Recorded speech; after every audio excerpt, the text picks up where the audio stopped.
Dating taga-suporta ng Communist Terrorist Group, formal na tumalikod sa kilusan sa tulong ng Santa Cruz Municipal Police Station. Magbabalita dyan si Police Master Sergeant Robert Basan Abella Jr. Bandang alas 10 ng umaga, November 3, 2025, matagumpay na naisagawa ng mga intel personnel ng 2nd Ilocos Sur Provincial Mobile Force Company sa pangunguna ni Police Major Ryan T. Afos, OIC Force Commander, ang formal na pag-withdraw ng suporta ng isang dating taga-suporta ng Communist Terrorist Group o kilusang KLG-SIS.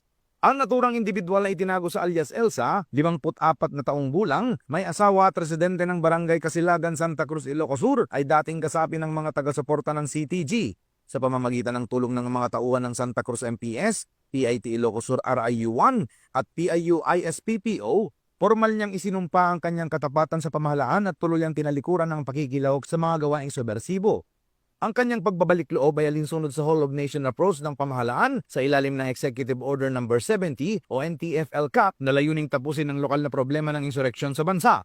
Bilang suporta, pinagkalooban din siya ng cash assistance na nagkakahalaga ng 500 pesos mula sa LCAC Fund.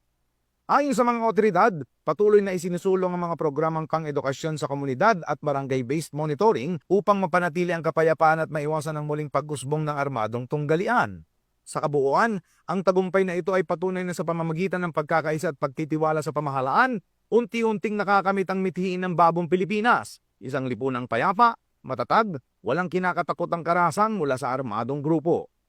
Mula dito sa Ilocos Region, ako po ang inyong PNN correspondent, Police Master Sergeant Robert Abella Jr., alagad ng batas, tagataguyod ng Balitang Pulis.